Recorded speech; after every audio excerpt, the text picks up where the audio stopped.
Okay, so everyone and their grandma's gonna make a video about Minecraft Live. So I'm just gonna say right now that I'm not going to get into the nitty-gritty of all of the stuff and how it works and all the details. But I still want to talk about this because it is something that I'm excited about. And I just kind of wanted to share my reactions to certain things that happened today and some of the community's reactions to things. So first order of business, the winner of the Minecraft vote, the Allay. As you know, the Allay is the mob that I kind of was rooting for. Although, honestly, I also really wanted the Copper Golem to make it in somehow, even though I knew that the Allay was going to get more votes. But the Copper Golem is just so cute. But do not despair. I have good news for Copper Golem lovers, and I'll tell you about it more later at the end of this video. So, is this mob useless? I don't think it's useless. I don't think this is another glow squid or phantom situation. Although, I'm going to be honest, I don't really know why people hate the phantom so much. And the glow squid, it's not the best thing in the world, but it's not really that offensive either. I don't know. I think the Allay is going to be more useful than either of those, though. But see my previous video about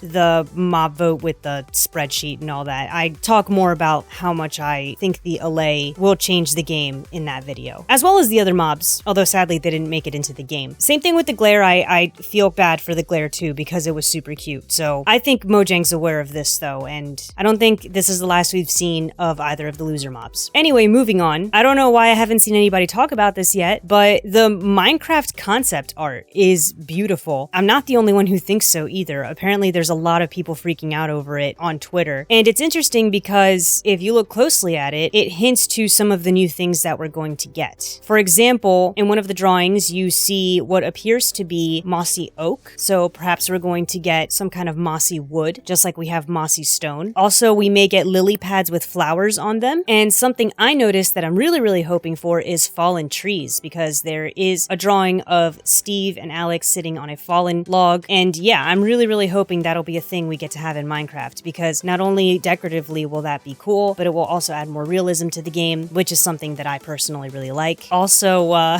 somebody on Twitter said, I know everyone is freaking out about the environments, but literally the best part for me in these artworks is Alex and Steve. You really captured their partnership, and it's really validating for my headcanon. Thank you so much. I thought the exact same thing. I thought it was so cute, the way they had Steve and Alex interacting and working together in the drawings. But then somebody responded, you know, they're like, well, IDK, if it's canonical is the right word, but they are canonically siblings. I don't want to ruin your headcanon, but yeah. And then the person responded, I never said anything about romance, but I didn't know that they were considered siblings, so that kind of makes me a little sad because I kind of shipped them a little bit. So now I'm gonna be a weirdo for thinking that. Dang it. Somebody asked a really interesting question. They said, how hard is it to draw Minecraft concept art in general, since everything is very geometric? And I guess this is the person who worked on the art. She said, that's a good question. It's actually more difficult than it seems. It took me a long time to get the hang of it, and I still find some unexpected challenges along the way. I do love the art style, and using 3D helps a lot. I will try to show some process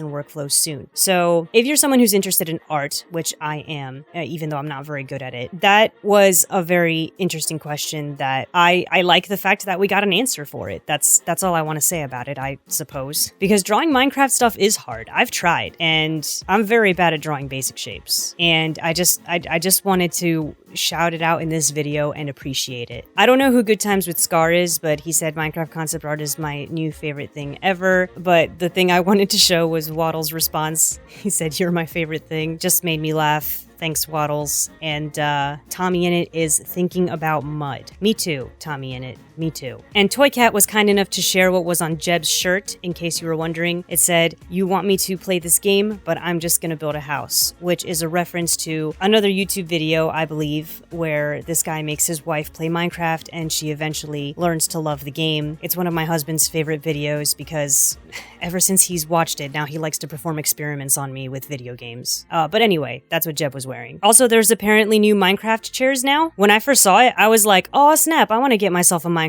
chair. But then I looked at the price, and apparently you can pre-order the Minecraft gaming chair today starting at $549 for small and regular versions and $599 for extra large. So unfortunately, I don't think I'm gonna be able to get it because I kind of like to eat food, and you know, I don't really want to give that up. Moving on to the Deep Dark situation, unfortunately we will not be getting the Deep Dark yet, not until possibly 2022. Same thing with archaeology, but there was a really really cool update with the Deep Dark, and that is the sound effects. In the video, you hear how creepy the whole situation is. I mean, I got goosebumps watching the video. The warden looks stinking scary. Apparently, he can smell you now, so even if you're quiet and you're sneaking around quietly, if you spend too much time there, he still will eventually find you and kill you. Also, there's new skulk blocks. You can also see it in the video. One of them is the one that's causing the lights to go in and out like that, which I didn't know was going to be a feature of skulk blocks, and that just adds to the scariness of everything. The lights constantly going in and out. So I'm super excited. Can't wait for this to come out. And as far as them postponing this update, I'm okay with it because they obviously seem to be using their time well, and they really seem to care about it. Oh, there's also going to be Deep Dark Cities now, so hopefully it's going to give us some new loot as well. The swamp is getting updated, which is great because literally a few days ago I was just talking about how the swamp needs an update, and also the desert. I believe the desert is one of the biomes that's also going to get an update, but I haven't seen any news on it. I just for some reason thought the desert was getting updated too. But definitely we know the swamp's getting updated. We're going to get a new tree, the mangrove tree. It's going to give us a new wood type. It can grow in water, which I've been saying forever that we need a tree that grows in water. I haven't said it in a video, but I've been saying it in real life. That's a thing that I've been wanting forever, and I didn't even think that Mojang cared about that at all. So it's pretty neat to see that fantasy come true. And we have mud now, which it doesn't sound that exciting, but you can turn it into mud bricks, and now you can have a legitimate dirt house, guys. Your dirt house will no longer be laughed at. People will look at your dirt house and be amazed. So thanks, Mojang, for making dirt houses canon, I guess is the word I'm looking for. With mud, we also get renewable clay, which a lot of people are excited about because if you don't have a mesa biome, getting terracotta is like next to impossible, and nobody wants to wade to the bottom of a river to get a ton of clay. This is going to make getting clay so much easier, and possibly we can make terracotta out of the clay as well. Frogs and tadpoles will be added to the game. Apparently frogs will be able to fall off of drip leaves, which is really stinking cute. The frog changes type according to what environment it grows up in, which I think that's really interesting because it almost feels like a mod. It doesn't even feel like real Minecraft. It feels like something I would have installed in Minecraft as like an extra feature. So I think that's pretty cool, but that's not my favorite part. My favorite part is the fireflies, because I've been thinking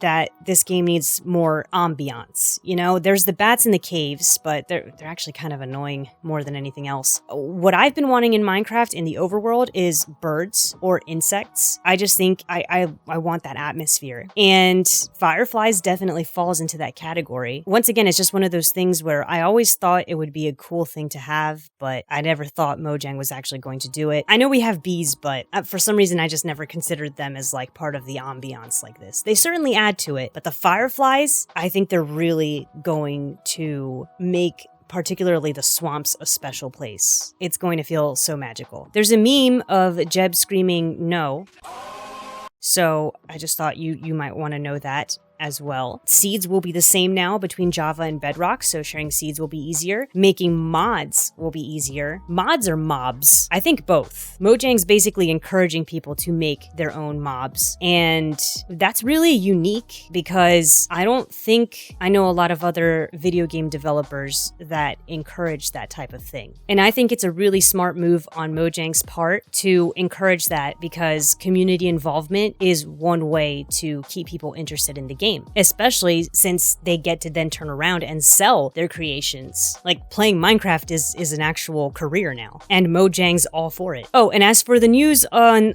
the Copper Golem, so obviously Mojang has no plans to introduce the Copper Golem into the game. However, there is somebody that I follow on Twitter. I just have to find it. Okay, I found the tweet. It's this guy, Samosaurus6, and it says, "I didn't want to release my Copper Golem add-on if it was going to be the winning mob, but since it isn't coming to Minecraft anytime soon, I'll polish it up and release it for everyone to enjoy. Please be patient while I work on it more." So this person, he is an official Minecraft partner making content for the Minecraft marketplace. This person is making a mod for the Copper Golem. So if you still want the Copper Golem and you feel sad about it, you should probably follow this guy. It looks like you'll be able to have at least some comfort in these trying times. Oh, but he said it will only be for Bedrock Edition for now, simply because he doesn't have experience with Java yet. So it's comfort for Bedrock players. Really feel bad for the Copper Golem. I wanted to see him too. I actually voted for the Allay the first round, and then I voted for the Copper Golem the second round. So I am hoping that it will be added later too. Anyway, those are all the things I wanted to talk about. I'm pretty upset that I had to be at work for all of this, which is why the video came out so late. But what am I gonna do? I gotta pay bills. Anyway, my regular schedule will probably resume now. I don't think I have many more things to do commentary on unless something really big happens. But stay tuned for more gaming content. If you're brand new here, welcome aboard. Subscribe if you like watching videos, I guess. You know, sometimes you need something to do while you're eating or in the bathroom. You know, I don't judge, but just throw this on and have a relaxing time. Until next time.